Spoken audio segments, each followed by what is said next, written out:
Hello guys, this is me Ali और इस channel पे मैं वीडियोस बनाता हूँ सेल्फ इम्प्रूवमेंट और रिलेशनशिप एडवाइस के बारे में। आज की मेरी वीडियो का टॉपिक है नो कांटेक्ट का प्रोसेस।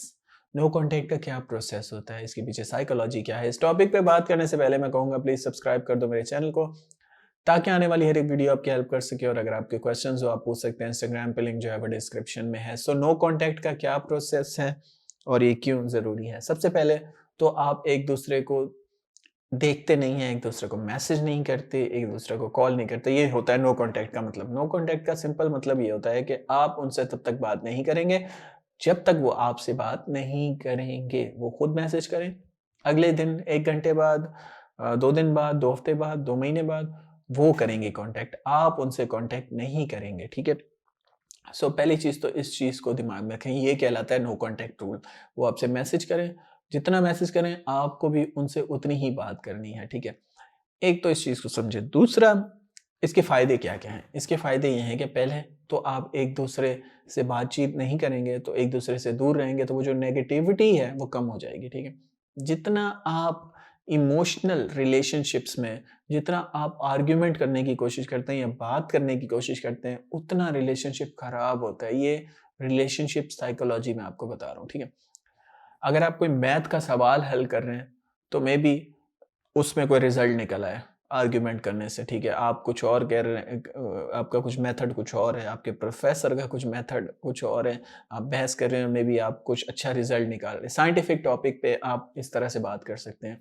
कोई भी ऐसा टॉपिक जिसमें ऑब्जेक्टिव रियलिटी इन्वॉल्व हो, ठीक है? उसमें आप आर्ग्यूमेंट से चीज़ों को सॉल्व कर सकते हैं। लेकिन ऐसा टॉपिक जिसमें सारा टॉपिक ही सब्जेक्टिव रियलिटी पे बेस्ड है। अब आपको ये भी समझा दूँ कि ऑब्जेक्टिव और सब्जेक्टिव रियलिटी का फ़र्क क्या होता है। ऑब्जेक्टिव रियलिटी वो चीज़ जो आप ऑब्जेक्टिवली कर सकें। फॉर एग्ज़ाम्पल मैं इसको महसूस कर सकता हूँ, ये रिमोट है छोटा-सा कैमरे का, तो ये ऑब्जेक्ट है एक, ठीक है? ये ऑब्जेक्टिव रियलिटी है। इसका मैं वेट कर सकता हूँ। इसको मैं अगर ऊपर से ऊँचाई से छोड़ूँ, तो नीचे कितनी स्पीड से गिरेगा, ये मैं ये सारी चीज़ें क्वांटिफ़ाई कर सकता हूँ, ये मैं मतलब मेज़र कर सकता हूँ। लेकिन इमोशनल जो टॉक है या इमोशनल रिलेशनशिप है, उन्हें आप क्वांटिफाई नहीं कर सकते, ठीक है? वो कोई रियलिटी में कोई ऑब्जेक्ट एग्ज़िस्ट नहीं करता, ठीक है? वो सिर्फ़ इमोशंस हैं। तो उसपे आप जितनी आर्ग्यूमेंट करेंगे कि तुमने ये क्यों बोला था, और अगर आप उनको जवाब देने की कोशिश करेंगे या उनको कन्विंस करने की कोशिश करेंगे, तो वो बहुत चीज़ें खराब होंगी, क्योंकि वो सारी सब्जेक्टिव रियलिटी है। वो उनके इमोशंस हैं, उनको अंदर से फ़ील हो रहा है। तो अगर उनको अंदर से आपके बारे में बुरा फ़ील हो रहा है, तो बुरा ही फ़ील होगा। जितना आप उनके करीब जाएँगे, जितना आप उनसे आर्ग्यू करेंगे, और ज़्यादा बात खराब होगी और वो लड़ाइयाँ होगी। तो बेटर सबसे वे ये होता है कि आप उनसे दूर हो जाएँ। जब आप उनसे दूर होते हैं, तो उनके इमोशंस ठंडे होते हैं, वो भी काम फ़ील करते हैं। 3-4 दिन बाद वो भी आपको थोड़ा बहुत मिस करना स्टार्ट कर देते हैं। अ, और ओवर द टाइम जितना आप उनसे दूर रहते हैं, उतना आपकी स्ट्रेंथ शो होती है, आप स्ट्रॉन्ग शो होते हैं, ठीक है? और उतनी आपकी वैल्यू बढ़ती है, क्योंकि कोई भी इंसान परफेक्टली ये नहीं जानता कि फ्यूचर कैसा होगा, ठीक है? सो मे बी जब वो आपको छोड़ रहे होते हैं, तो वो आपको बोलते हैं कि तुमने मेरी ज़िंदगी ख़राब कर दी, और तुम चले जाओ मेरी ज़िंदगी से, मैं तुम्हारी शक्ल नहीं देखना चाहती, और ये और वो, और मैं बहुत खुश रह लूँगी तुम्हारे बगैर। उनको लग रहा है ऐसे होता है, लेकिन जैसे वो आपके बगैर रहते हैं, तो फिर उनको अंदाज़ा होता है कि ज़िंदगी उतनी भी अच्छी नहीं है, या उतनी भी ख़राब नहीं थी उनके साथ जितना मैं सोच रही थी, ठीक है? तो इसलिए दूर रहना लाज़मी है। और अभी आपके अंदर ये जो तूफ़ान सा मचा हुआ है, जिसकी वज़ह से आपको सैडनेस फ़ील हो रही है, जिसकी वज़ह से आप उनको मिस कर रहे हैं, वो इसलिए क्योंकि आपके दिमाग में डर है उनको खोने का, और उनके दिमाग में ये डर नहीं है, ठीक है? लेकिन ओवर द टाइम अगर आप उनसे दूर रहेंगे, तो उनके दिमाग में भी डर पैदा होगा आपको खोने का, और आपके दिमाग में जो है वो सैटिस्फैक्शन आएगी अपने बारे में, जब आप अपने ऊपर वर्क करेंगे और बेटर होंगे, ठीक है?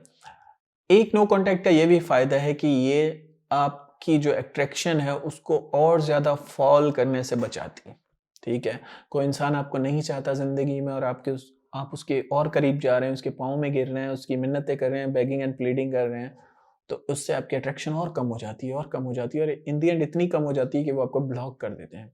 अक्सर आपने देखा होगा कि आपका एक्स बॉयफ्रेंड या आपकी एक्स गर्लफ्रेंड वो आपको ब्लॉक नहीं करना चाहते, ठीक है? लेकिन आप उनको इतना तंग कर देते हैं कि बात करो, बात करो, बात करो, क्योंकि आपको लगता है बात करके चीज़ें हल हो जाएँगी। तो वो इन दी एंड वो उनके पास आखिरी ऑप्शन यही बचता है कि वो आपको ब्लॉक कर दें और फिर आप बैठ के रो रहे होते हो कि सर उसने ब्लॉक कर दिया, अब वो क्या वापस आएगी या नहीं आएगी? आपने ऐसी हरकतें ही क्यों की कि उनको ब्लॉक करना पड़ा? अगर आप ऐसा ना करते तो मे बी हफ्ते बाद वो आपको दोबारा मिस करने लग जाते हैं और वापस आ जाते हैं। तो कभी किसी को इतना ज़्यादा पुश मत करें कि वो